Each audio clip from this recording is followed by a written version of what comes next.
Olá, boa noite. Como vai? Vai bem? Está no ar pela TV Pantanal, canal 22, uma emissora do Grupo Gazeta de Comunicação. Programa Opinião, 25 de novembro de 2022. Satisfação em estar de volta com você ao vivo em mais um programa Opinião, o último da semana, não é?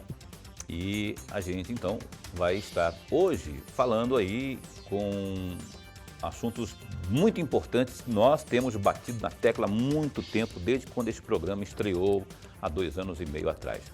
Essa questão dos direitos da mulher, do trabalho que é feito para tentarmos reduzir, quem sabe um dia eliminar de vez a violência contra a mulher, enfim. Vamos falar sobre esse assunto e outros mais com o Dr. Jefferson Luiz Quincheri, que está aqui mais uma vez, é a segunda vez que ele vem aqui à Opinião, e vamos falar muito sobre... Ele é da Vara Especializada de Violência Doméstica e Familiar contra a Mulher. Então, vamos destrinchar mais, tem muita novidade, tem uma decisão do CNJ aí do início do ano, que visa a equidade, não é? Acabar com preconceito, enfim. Já a gente vai estar esmiuçando. Quero chamar aqui para a conversa o Lorenberg Alves. Boa noite, caríssimo. Boa noite, Paulo Coelho, e um grande abraço, mas um grande abraço a todos os nossos telespectadores, a razão maior do nosso programa. Uma grande verdade, você que acompanha a Opinião, não é? Muito obrigado pelo carinho da companhia. Esteja você aonde for, tanto aqui pelo canal 22, nos acompanhando pela TV ou pela internet, pelo www.gazetadigital.com.br. Satisfação em estar com você e orgulho em ter você na sintonia da nossa companhia. Dr. Jefferson Quincheri, bom tê-lo aqui mais uma vez, viu? Para falarmos desses assuntos que eu já enunciei aqui no começo do programa. Rapaz, ao cumprimentá-lo, o Conselho Nacional de Justiça, não é, salvo engano em fevereiro, no começo do ano, determinou aí, ou passou uma orientação a vocês, magistrados, aí, que adotem um protocolo mais arrojado no sentido de garantir essa equidade de gênero. Eu queria que o senhor me explicasse o que vem a ser esse julgamento aí, tendo esse norte definido pelo CNJ no começo do ano. Boa noite, bom tê-lo aqui. Paulo, professor, muito bom estar aqui, obrigado pelo convite, é uma honra estar com vocês, mais uma vez, tratando de um tema tão importante. O CNJ, ele baixou uma recomendação no sentido de que os julgamentos que envolvam mulheres em situação de violência doméstica, que sejam feitos com perspectiva de gênero. O que quer dizer isso? Quer dizer que tem que, esse protocolo, inclusive, estabelece um passo a passo, faz distinções, traz conceitos, justamente para que o magistrado ele tenha essa percepção de quando há uma violência de gênero e para que, então, ele, diante disso, ele adote medidas protetivas, medidas que venham a impedir que essa mulher, como eu poderia dizer, pela situação que ela está vivenciando, de uma violência patrimonial, de uma violência psicológica, ela seja então amparada e seja dado a ela um tratamento diferenciado para compensar e equilibrar as forças, a paridade de armas entre o agressor e a vítima. Vamos colocar mais a miúde, vamos esmiuçar isso, exemplos que um magistrado, usando o seu bom senso, na hora de proceder ao julgamento, deve observar a partir dessa orientação do CNJ. Exemplo prático. É muito comum você encontrar hoje situações em que a vítima está sendo agredida dentro do processo. Então, a pessoa começa ali a menosprezar, a menoscabar essa vítima, a fazer acusações levianas em relação a ela, e o magistrado ele precisa obstar isso. Ele tem que dar um basta e, inclusive, se tiver escrito algo ofensivo, mandar riscar e, enfim, trazer esse equilíbrio, essa harmonia, para que ela não seja revitimizada dentro do processo. Também questões patrimoniais. Muitas vezes a vítima o agressor tem todo o patrimônio, está de posse de todos os bens do casal, sempre administrou e a mulher ficou em casa cuidando dos filhos, nos afazeres domésticos, enquanto o marido era o provedor. Quando o relacionamento acaba, não é incomum que alguns homens façam fraudes patrimoniais, tentem desviar, retenham, né, o patrimônio da mulher, não pague pensão, e aí acaba que a mulher, como não tem um amparo financeiro para brigar, ela fica numa posição de hipossuficiente. Então o Estado, o juiz, tem que agir e tomar todas as medidas possíveis e legais para que haja um amparo para essa mulher que está numa situação de violência de gênero patrimonial. Professor Lonenberg. Juiz, antes de mais nada, registrar a nossa alegria. Mas alegria mesmo tê-lo mais uma vez aqui. Nós ganhamos e ganhamos muito, amigo telespectador. Eu não tenho dúvida nenhuma. Obrigado. Você está ganhando com a presença do senhor. E eu, particularmente. Satisfação minha. No programa anterior que o senhor veio aqui, eu não tenho dúvida, aprenderei muito agora, porque eu tenho 4 temas que eu gostaria muito de ouvi-lo. Pois não. Muito mesmo. O primeiro deles, é claro que eu não vou tocar no assunto de uma decisão do senhor, nem de um processo que está em curso. Mas eu vou me valer aqui de um trecho de uma decisão do senhor, não para trocar no assunto em si, Sim. mas para trazer um esclarecimento para o amigo telespectador. Um trecho da decisão do senhor que eu encontrei no site VG Notícias, no dia 26 de setembro desse ano. Esse trecho diz o seguinte, entre aspas, hoje, vista que, em pese, já tenham sido deferidas medidas protetivas de urgência em favor da vítima, imprescindível se faz a manutenção da prisão preventiva do custodiado, a fim de garantir a execução de tais medidas protetivas, sobretudo ante a gravidade concreta das ameaças de morte perpetradas pelo indiciado em detrimento da vítima. Impõe-se, desta forma, a conversão da prisão em flagrante em prisão preventiva do custodiado, a fim de evitar a ocorrência de um mal maior. Fecham aspas. Juiz, eu trouxe esse trecho para provocar o senhor, e provocar sempre no bom sentido, porque me vem à cabeça 3 perguntas muito simples. Por que em muitos casos só se tem a medida protetiva? Em outros casos, é raro porque eu não tenho conhecimento, esse é o primeiro caso que eu tenho. Medidas preventivas e, ao mesmo tempo, a prisão. A prisão para garantir que as medidas protetivas tenham efeito. E a primeira pergunta é, as medidas preventivas não são suficientes, juiz?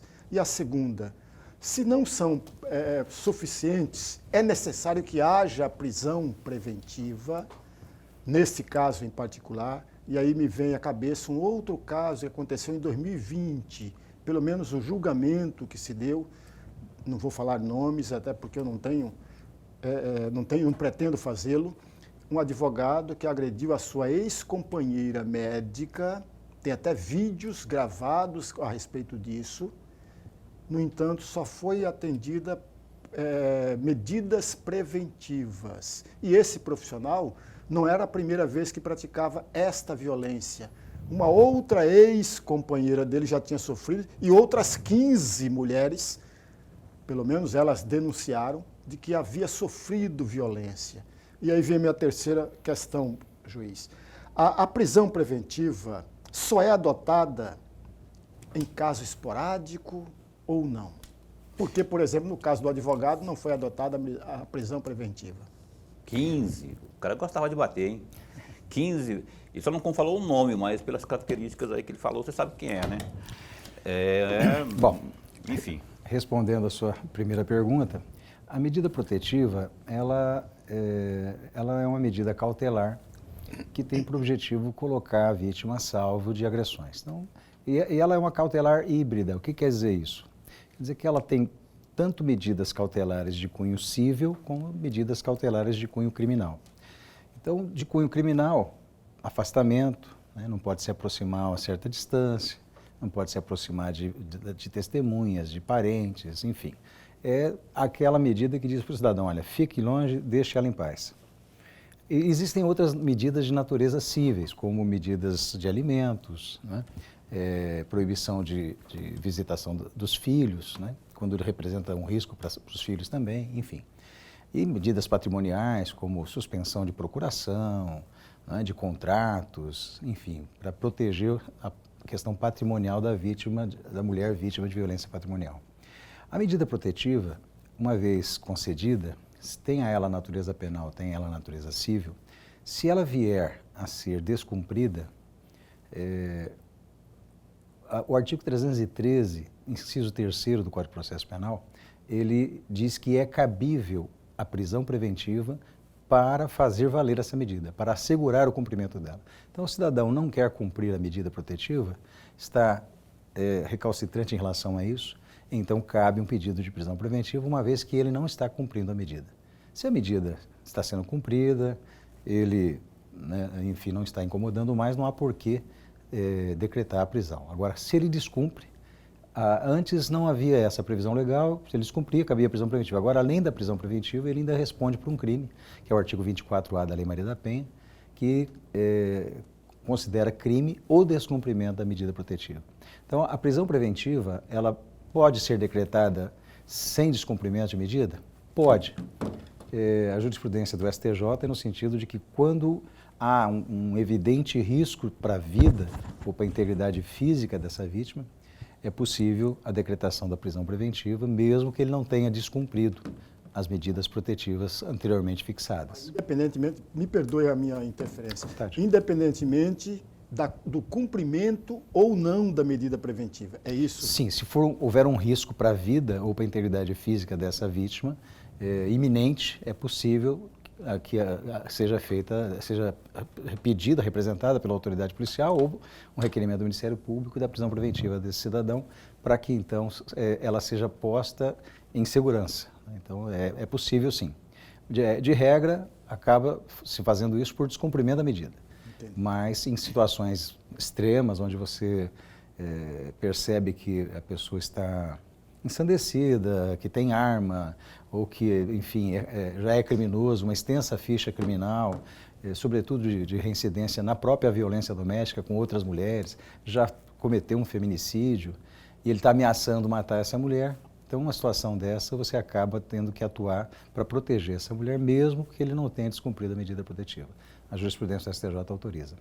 Tem uma terceira que ele fez. Qual que é a terceira? O senhor já respondeu, na verdade, né? Porque em caso esporádico... Sim. Então é o caso a caso, né? Depende do caso, da situação, sim. É porque esses dois casos que eu dei são de violência doméstica, porém, para um foi atendida a questão da prisão preventiva e no outro, não. Como te falei, depende do caso, né? Depende das circunstâncias. Tem circunstâncias que se você sopesa e vê que não há um risco, né? Ele pode ter, às vezes, batido ou pode ter ameaçado, mas não é um risco, não há um risco concreto ou iminente para a segurança da vítima. Bom, eu vou fazer duas perguntas aqui, de leigo mesmo. Que o senhor diferenciasse o que é sexo e o que é gênero, cientificamente falando até, não é? Para que a gente possa entender mais a miúde isso. E outra coisa é o seguinte, rapaz, exemplificando a questão da equidade, não é? Hipoteticamente falando, uma mulher grávida que busca emprego, busca trabalho, ela pode não estar, ela pode sofrer, inclusive, comentários, no mínimo, de preconceito, ela pode enfrentar preconceito, né? Pela condição, e isso é uma coisa muito discutido na época, né? Está usando de má fé. Eu queria que você falasse um pouco sobre isso aí, do ponto de vista da equidade, dentro dessa perspectiva aí do CNJ.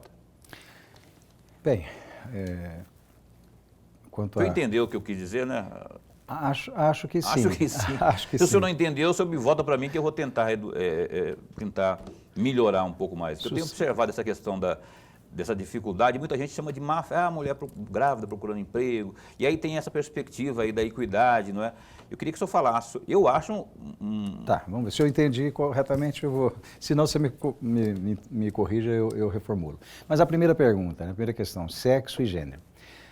Quando a Lei Maria da Penha, no artigo 5º, menciona o gênero para definir a competência, inclusive, da vara de violência doméstica, ele não está se referindo, nesse caso, está se referindo à cultura, né? Uma cultura machista estrutural que subjuga a mulher e a coloca numa condição de subclasse, uma condição abaixo do homem. Então, toda vez que a mulher sofre uma violência por ser mulher e estando nessa condição de vítima de uma cultura estabelecida que enxerga o homem como o único que tem privilégios e poderes e a mulher apenas com deveres e submissa, nesse momento você tem gênero. Então a questão não é sexo, apenas o sexo em relação ao que a lei protege, foi feita para proteger a mulher, pessoas do sexo feminino. Porém, na conotação de gênero. E esse gênero, porque a violência de gênero pode acontecer até com o homem. Né? Quando você fala, homem não chora. Quando você fala para uma criança, homem não chora. Isso é uma violência de gênero que você está fazendo, que você estabeleceu preconceito e um padrão. E se esse menino não estiver dentro desse padrão, ele não é homem, então. Né? Olha, homem não chora. Né? Você está dizendo para ele, você não é homem, você está chorando. Então para de chorar e aprenda que o homem não chora. Isso é um padrão pré-estabelecido de uma cultura machista. Por que o homem não chora? O homem chora também. Todos nós já choramos um dia na vida. Né? Então, o próprio homem pode estar sofrendo uma violência de gênero, mas a Lei Maria da Penha protege a violência de gênero para a mulher. Quando a mulher é colocada numa condição de submissa, de inferior, e é explorada, enfim, diante dessa condição pelo homem, né, dentro dessa estrutura, dessa cultura machista estrutural. E a segunda questão, a mulher pode sofrer algum tipo de violência de preconceito no trabalho? Sim, ela, na condição de mulher, ela pode sofrer, vir a sofrer. A questão só é definir se essa situação de gênero, vivenciada por essa mulher, seria da competência da nossa vara ou não. Porque a Lei Maria da Penha, no artigo 5º, ela não apenas estabelece a violência e o gênero, mas também estabelece o local onde isso acontece. Né? Então, no domicílio, quando é família, né? Numa relação íntima de afeto. Então, estando dentro dessas condições... eu só para esmiuçar um pouco mais, eu até notei aqui que eu falei, doutor Jefferson pode não entender direito, e eu vou notar alguma coisa aqui que talvez leve luz à cabeça dele para me entender aqui. Não é muito fácil me entender não, mas tudo bem, olha só. Eu notei aqui o seguinte, quando uma mulher, qualquer uma, né, que esteja grávida e busca, então, um trabalho, muitos, né, dizem, né, que esse é um ato de má-fé, onde a gente percebe, pelo menos na minha concepção, Ela é má-fé por não estar, desculpe me interromper, por ela não avisar que está grávida, é isso? Como se fosse uma naturalização da criminalidade, da discriminação, né, do preconceito propriamente. Se a mulher vai procurar trabalho, está gestante e não menciona isso, não vejo, a legislação não proíbe ninguém contratar mulher grávida. A única coisa é que depois ela vai ficar um período, né, assistida pelo Estado, né, com a licença maternidade, mas não haveria, não vejo isso como má fé ou como nenhuma ilegalidade da parte dela. Se houver qualquer crítica, ofensa a essa mulher, na condição de mulher, ela pode estar sendo vítima, sim, de uma violência. Professor Lorenberg. Juiz, na Folha Max, do dia 25 de maio deste ano, teve um curso sobre violência doméstica, né, nesse período aqui. E naquela oportunidade, o senhor chegou a afirmar, entre aspas, a preservação e o enfrentamento da violência contra as mulheres é desafio no âmbito de direitos humanos, de grande amplitude e alta complexidade, não só para as políticas públicas voltadas para o seu enfrentamento, mas para os magistrados e magistradas que prestam jurisdição voltada à preservação e ao enfrentamento às violências vividas pelas mulheres. Fecham aspas. E aí vem a minha pergunta. Qual é, com todo o conhecimento que o senhor tem, com toda a sua vivência e experiência, qual é a tarefa mais difícil? A preservação ou o enfrentamento à violência doméstica? Olha, a violência doméstica, ela está enraizada na cultura mundial, né? Não é uma coisa que é só nossa aqui. Em alguns países mais, outros menos, mas eu penso que as duas são muito difíceis e complexas. Primeiro, proteger, dar um amparo a essa mulher efetivo, que ela realmente vá se sentir segura, sem ser revitimizada pelo sistema. Esse também é um outro grande desafio. É o sistema de justiça proteger e não revitimizar essa mulher, que seria uma violência de segundo grau. E o outro grande desafio é justamente enfrentar no sentido de tentar mudar essa cultura. Aí penso que é mais complexo ainda. Trabalhar isso é um projeto de longo prazo que envolve trabalhar com a juventude, com as crianças, com o futuro, porque para quem já está com a mente cauterizada, com esse machismo estruturado já introjetado, existem mulheres que são machistas, né? Porque viveram... Acostumadas com aquela rotina. Acostumada. Aquilo ali ela ouviu numa lavagem cerebral a vida inteira. Até pela própria mãe, pelo próprio pai. Que também viu foi o pai tratar a mãe assim. Exatamente. E ela reproduz isso. Né? Então, é muito comum você ver, muitas vezes, situações, já me deparei com situações onde a vítima estava sendo atacada pela sogra, que queria proteger o filho, dando apoio às violências domésticas que o filho fazia com a nora. Né? Então, você vê que até mesmo uma mulher se colocando numa posição de agressora para outra mulher. É uma situação complicada. É muito complicado e isso tem que mudar, não é? E lá no berço, lá em casa, que se pega tudo isso, né? Meu pai minha mãe serve comida para meu pai, eu vou servir para meu marido também, por obrigação. Não que não possa fazê-lo, mas por obrigação, o cara espera lá, cadê? E o cara fica bravo depois, quando não recebe tá pronto, ele não trouxe para mim ainda, fica bravo, xinga. E essa violência também, sabia que não é só porrada, não, como fez o advogado citado pelo Lorenberg aqui. É violência verbal, isso está meio que emprenhado aí no cotidiano, na cultura propriamente, né? Um desafio pela frente a ser mudado urgentemente. Olha, o Opinião vai dar um tempo para o intervalo comercial. O doutor Jefferson continua conosco. Eu faço um esforço danado para não falar Jefferson, é Jefferson Luiz Quintieri. Ele continua conosco após o intervalo, um instante só. Opinião está de volta ao vivo, aqui na sua TV Pantanal, canal 22. Boa noite a você que está acompanhando em qualquer canto aí o programa Opinião, tá? Nesta sexta-feira. Os destaques agora são do Gazeta Digital. www.gazetadigital.com.br. O prefeito de Cuiabá, Emanuel Pinheiro, do MDB, cobrou o envolvimento do MDB na ação que está no Tribunal Superior Eleitoral, TSE, e que poderá tirar a vaga do presidente da Câmara de Vereadores de Cuiabá, o Juca do Guaraná, do MDB, da Assembleia Legislativa de Mato Grosso. O relator da ação, o ministro Ricardo Lewandowski, votou pela suspensão de inelegibilidade e o deferimento de registro da candidatura do ex-prefeito de Chapada dos Guimarães, o Gilberto Melo, que é do PL, o que pode resultar na validação dos 7.260 votos para deputado estadual, e, consequentemente, favorecer o atual deputado delegado Claudinei, do PL, que assumiria a vaga de Juca do Guaraná. Abre aspas, é um baque muito grande, essa causa é do MDB, o MDB nacional, estadual e também local precisam se envolver. Eu vou ter uma reunião com o Juca e também com o corpo jurídico e respeitamos aí o voto do ministro Lewandowski, que é o relator, mas o processo ainda está em votação na sessão virtual até o dia 1º de dezembro, fecha aspas, disse o prefeito de Cuiabá.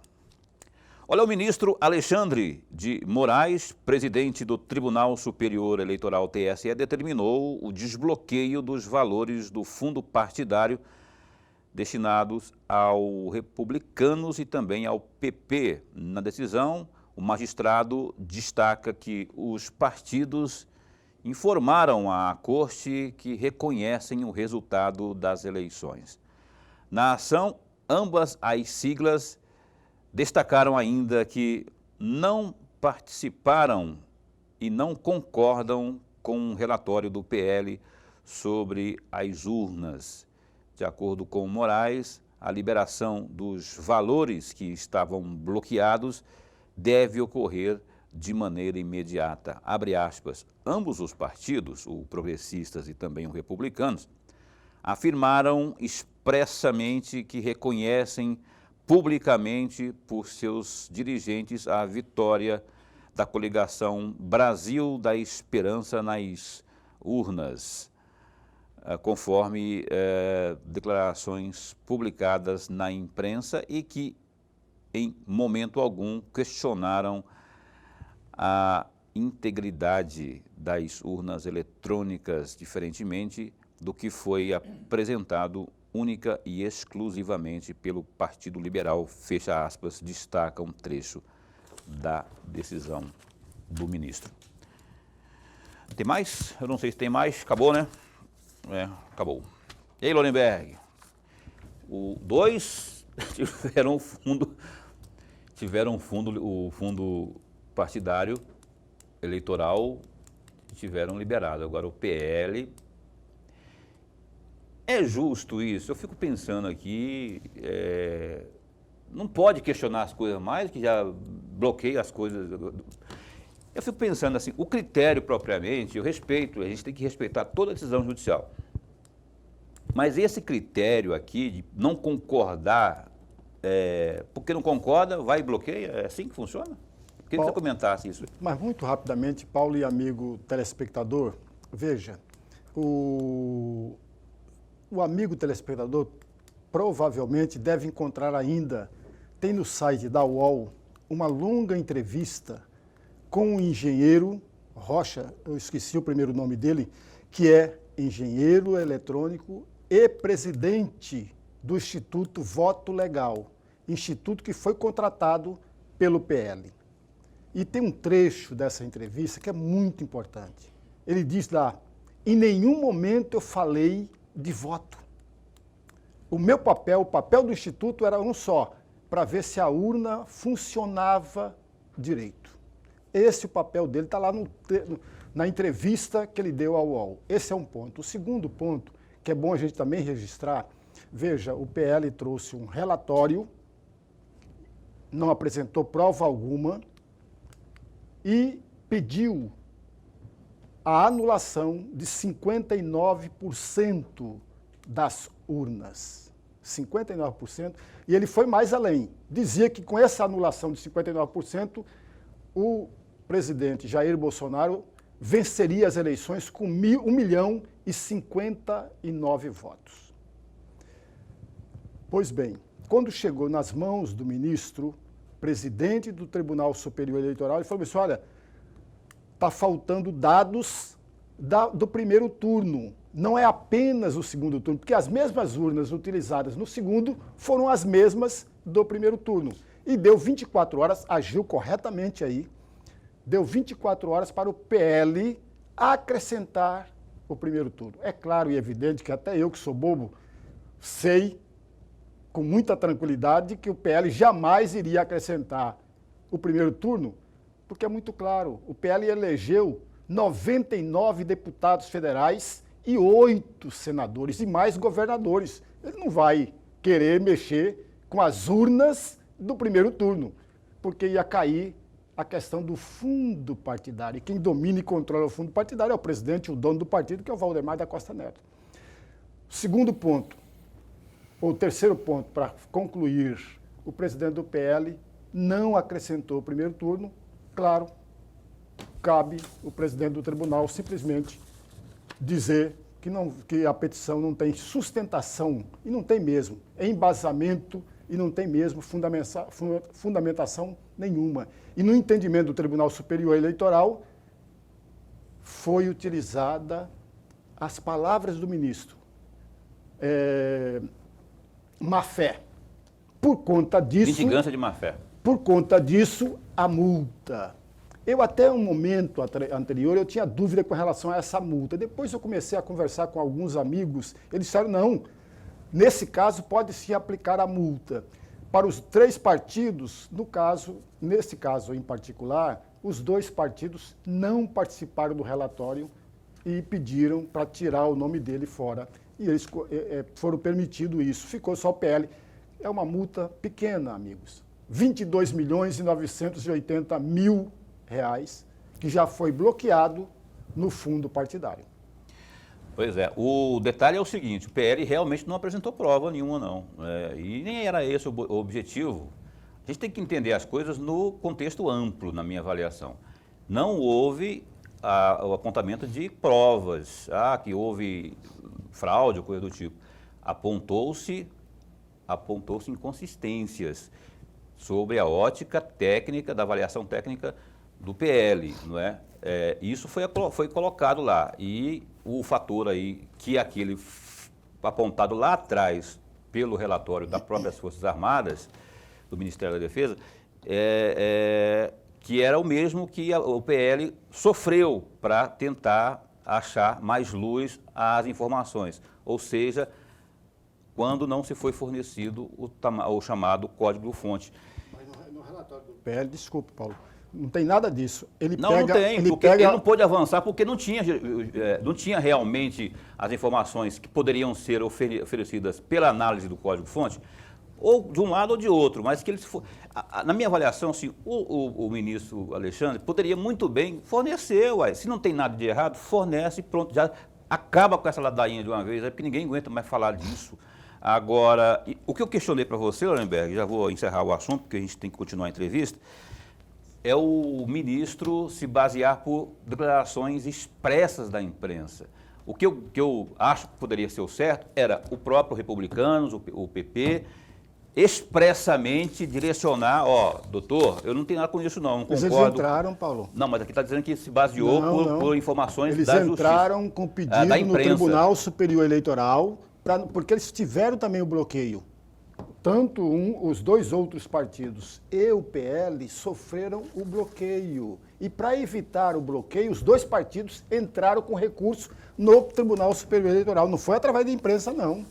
Então eu entendi errado, porque aqui está dizendo que por divulgado amplamente na imprensa e tal, e aí, pois bem, o fato é que tem alguém chiando e por chiar também, por discordar do resultado das eleições, houve esse bloqueio aí cabe a cada um ter a sua concepção, considerando as opiniões técnicas e políticas de cada um dos lados, né?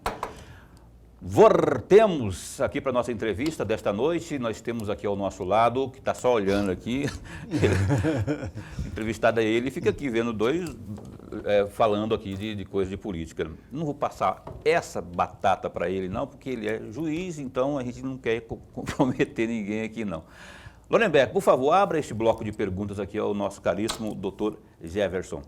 Juiz, no bloco anterior, o senhor falou por 2 ou 3 oportunidades, e está corretíssimo, da questão dos direitos humanos. Eu tenho aqui um trecho, e eu vou ler esse trecho, não para discutir o fato em si, mas para discutir exatamente a questão dos direitos humanos. Eu tenho aqui um trecho de uma discussão que eu encontrei lá no site do Ministério Público do Estado de Mato Grosso, que trata exatamente da tentativa da Procuradoria-Geral da República, em 2020, solicitando o mando do Estado do Rio de Janeiro para a federalização daquele crime contra a Marielle Franco e o seu motorista. Mas não vou falar do fato, não. O meu interesse é outro, muito diferente. Entre aspas, nas academias se ensina que direitos humanos conjunto de direitos inatos ao ser humano não estão positivados ou qualificados. Logo, são ilimitados. No tempo e no espaço, não podem ser confundidos com direitos fundamentais.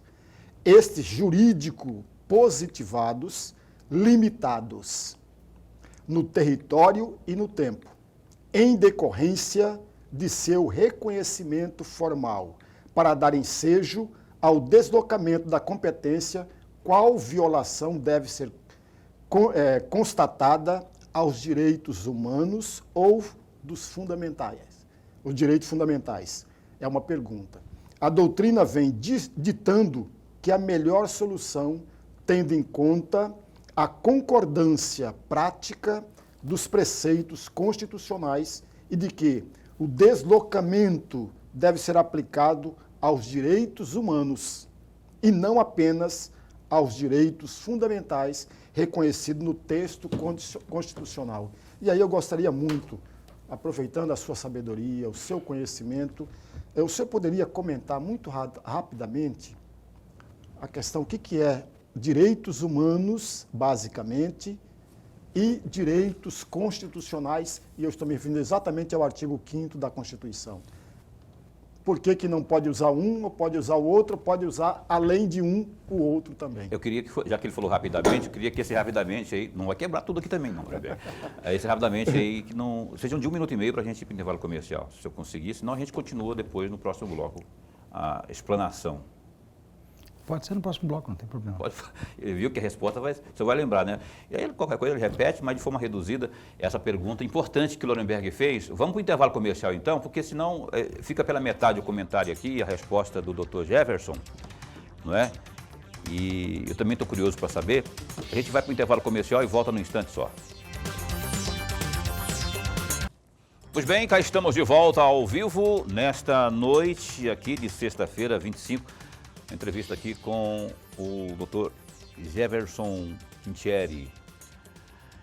E o Lorenberg deixou uma pergunta aqui agora há pouco, antes do intervalo comercial, só que antes de seguirmos para a resposta, tem um recado agora, não é? Tem um recado nesse instante que é da Maxlog, acompanhe. Olha meu recado.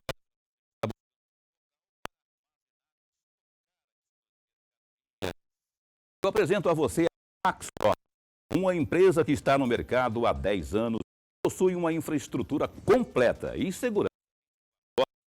Atualmente, a Maxlog conta com 3 unidades em Cuiabá e uma unidade em Goiânia. Sua infraestrutura de galpões possui 167 mil metros quadrados de pátio e 55 mil metros quadrados de área coberta. A Maxlog tem como diferencial a oferecer aos seus clientes os seguintes serviços: monitoramento 24 horas por dia, portaria, serviços de carga, descarga para cargas batidas e paletizadas, sistema de pesagem de balança, banheiros e restaurante. A Maxlog também oferece serviço de armazenamento. Agende a sua visita. Fale com a Maxlog. 65-3611-6900. Maxlog, excelência em logística. Muito bem, estamos agora... Um abraço ao pessoal da Maxlog aí. Um abraço, obrigado pela companhia de vocês. A Divina, que está acompanhando a gente também aqui no centro. A Ana Lúcia lá no Alvorada. Quero mandar um abraço também para a doutora Lívia, que é a esposa aqui do Dr. Jefferson. Sabe tudo aí, é advogada, né? Sabe tudo aí de segurança, de violência patrimonial. É patrimonial, né? A hora dessa, vamos convidá-la para vir aqui, para isso que o Dr. Jefferson já citou no primeiro bloco, que é uma coisa que acontece com muita frequência. E a gente gostaria daqui a pouco, como está conversando com ela aqui também, se ela topar, obviamente, né? O convite vai ser feito. Doutora Lívia, é Quintieri também, é sobrenome dela? Lívia Quintieri, Lívia Quintieri, ela também é advogada. Doutor, o caríssimo Lorenberg aqui fez uma pergunta no bloco anterior, no finalzinho do bloco, sobre a diferença entre... Direitos fundamentais, constitucionais e direitos Fundamentais humanos. e direitos humanos. Eu queria que o senhor desse uma discorrida sobre isso aí, com mais tempo agora. Vamos lá. Bom, os direitos humanos, a principal diferença é que os direitos humanos não têm fronteira, ele é de toda a humanidade. E os direitos humanos, eles são declarados, os direitos fundamentais são assegurados, porque os direitos fundamentais, eles estão previstos na nossa Constituição, né? São aqueles direitos essenciais ao ser humano. A violação dos direitos humanos, ela, pelos tratados e convenções que nós temos, como somos signatários, eles também se positivaram no nosso ordenamento jurídico, à medida em que as convenções, como a de Belém do Pará, né, o Brasil foi signatário e passou, então, a integrar o nosso ordenamento jurídico. Então, nós somos obrigados a proteger as mulheres em nível de direitos humanos, porque a violência contra a mulher é uma violação ao direito humano, e hoje o Brasil, como signatário, é obrigado a cumprir esses dispositivos da Convenção de Belém do Pará que protegem a mulher vítima de violência doméstica. Inclusive o STF, a jurisprudência do STF no sentido de que esses tratados de direitos humanos, eles são supralegais, ou seja, eles estariam abaixo da Constituição e acima de qualquer outra norma infraconstitucional. Então, a violação de qualquer dispositivo das convenções que protegem os direitos humanos, que o Brasil é signatário, ela tem uma força hierárquica superior às normas infraconstitucionais. Basicamente é isso. Eu quero voltar agora à questão da violência patrimonial. Aliás, salvo engano, eu não sou operador de direito, eu fico assim no que eu leio e as coisas que eu capto ao ler e ao ouvir, não é? Salvo engano, no artigo 7º da Lei Maria da Penha consta menção sobre a questão da violência patrimonial. Bom, exemplificando isso, eu queria até que o senhor desse mais um gás nesses exemplos, para que as pessoas possam entender, e mais do que isso, no ato de uma situação como essa, saberem o que fazer, não é? A gente observa muito que isso entra muito, a pessoa que é provedora, o marido geralmente provedor, acaba em detrimento da mulher, deixando a mulher naquele momento da separação ou de uma briga, talvez, deixando ela constrangida e ela que se vire para conseguir aí a igualdade, né? O que é legal. Eu queria que o senhor falasse mais sobre isso com exemplos. Olha, a violência patrimonial, ela é muito comum, muito comum. Sobretudo em casais onde o contratado, o combinado foi que a mulher ficasse em casa cuidando dos filhos, sendo aquela mãe que faz tarefa com o filho, aquela mãe que lava, que passa, que cozinha, e enquanto o marido é o provedor que vai atrás, trabalha e paga as contas. Eu vou fazer só um adendo aí, e a gente não vou conseguir entender o que você está falando. Contratado, combinado, porque assim, pelo que eu sei, quando há casamento propriamente, ou ajuntamento, no sentido de falar de vamos viver junto, não existe isso, eu vou trabalhar fora e você vai cuidar da casa, ou vice-versa. Então, queria só... Mas é o que acontece. Muitas famílias, há esse combinado. Olha, a mulher fica em casa, tem homem, inclusive, que diz, não, mulher minha não trabalha. Mulher minha não trabalha. Machismo absurdo. Estruturado. E só isso já é uma violência. Mulher minha não trabalha já é uma fala de violência de gênero. E nessas circunstâncias, que a mulher que se submete a isso e aceita ficar em casa, cuidando da família, ela não contribui diretamente, mas indiretamente, com a formação desse patrimônio. Aí chega alguns anos depois, ele resolve separar dessa mulher. Na cabeça do machista estruturado, ele pensa o seguinte, olha, fui eu que trabalhei, eu que ralei, é tudo meu. Eu não tenho que dar nada para ela.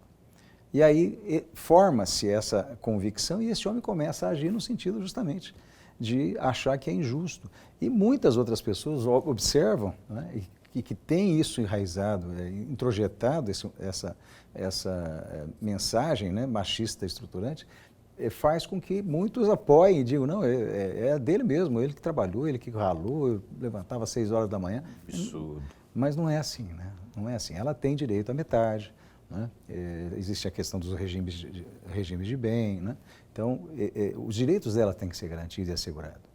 E se ele tentar burlar isso, ele está praticando uma violência patrimonial.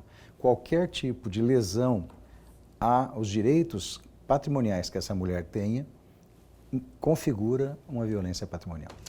E o senhor falou aí um negócio de direito à metade. A partir de que momento é considerado que ela tem direito à metade, sendo ela casada, amigada, amaziada, sei lá o que for, que não seja necessariamente um casamento aquele tradicional? A partir de que momento? A união estável, a partir do momento que há uma união estável, o regime é automático, por lei, é o regime da comunhão parcial de bens. Então, desde o momento que eles começaram o relacionamento, tudo que for amealhado, tudo que for adquirido na constância dessa união, metade é da mulher. Agora, se é casamento, vai depender do regime que eles convencionaram, né? Pode ser um regime de separação de bens, aí é diferente. Aí o pacto, né, antinupcial que é feito é que vai determinar como é que vai ser a partilha desses bens ou não, né? Se for separação de bens, por exemplo. Pois é, mas é porque eu falo que tem casos muito claros que acontece assim, começa a namorar, depois estão morando juntos já, estão vivendo junto, né? Aí por um motivo ou outro, daqui a 6 meses, 1 ano, 2 talvez, já não dá mais certo, e essa mulher, ou se for o caso do homem, no caso da mulher que estamos citando aqui, ela requer direitos sobre aquilo que houve ali, aquele casamento, ou, sei lá, aquela união. Não é bem assim. A mulher, o fato de coabitar apenas não caracteriza a união estável, né? A união estável, há necessidade dessa affectio, nós chamamos de affectio maritalis, né? Ou seja, um termo latino, em latim, que é esse desejo de constituir família e esse reconhecimento público, né? De você apresentar, olha, essa é minha esposa, é minha companheira, minha mulher, né? Então, quando a sociedade enxerga naquele casal que não está casado, mas está em união, enxerga neles uma família, né? E que ele está unido com ela com a intenção de constituir família, aí há uma união estável. O simples namoro qualificado, que é morar junto, né? Estão ali morando junto, dividindo o apartamento, só isso em si não caracteriza a união estável. Então é um pouco mais complexo. Então quando termina um relacionamento dessa natureza e a mulher pede, né?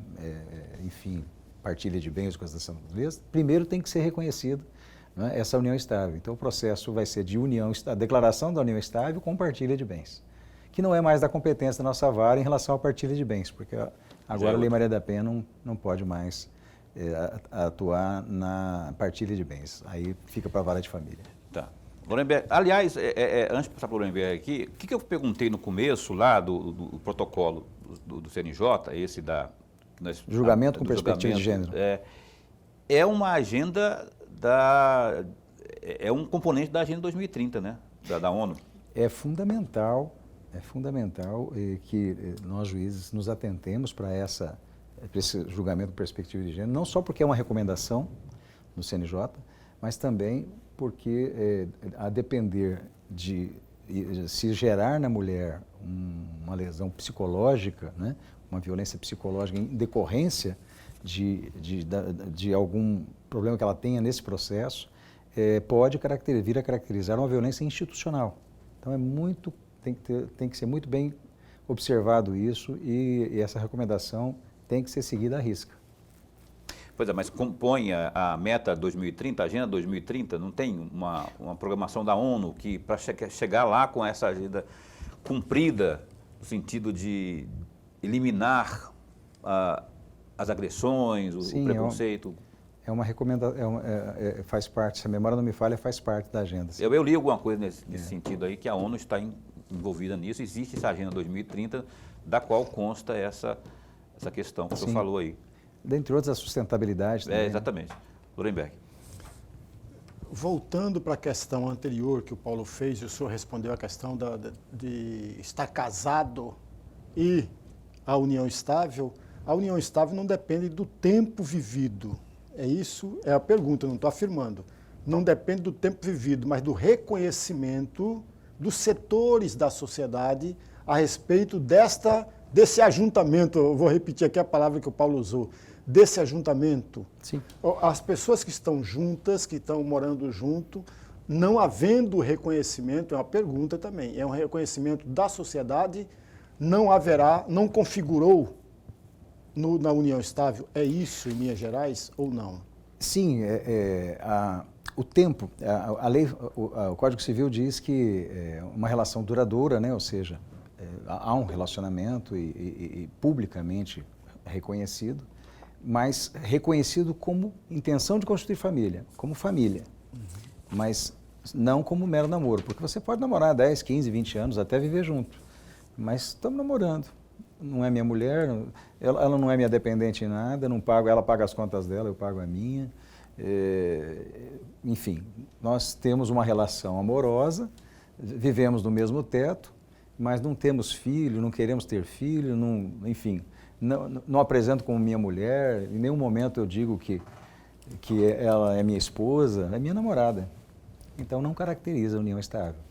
Entendi. Doutor, o estado de Mato Grosso, pelo menos com dados a partir da Secretaria de Estado de Segurança Pública, registrou aí até maio, a gente não está considerando o segundo semestre deste ano não, até maio, até aquela ocasião que a gente levantou, até ali 18 feminicídios, não é? 18 feminicídios. Aqui, ó, de janeiro, conforme a Caroline colocou, até maio, até o final de maio.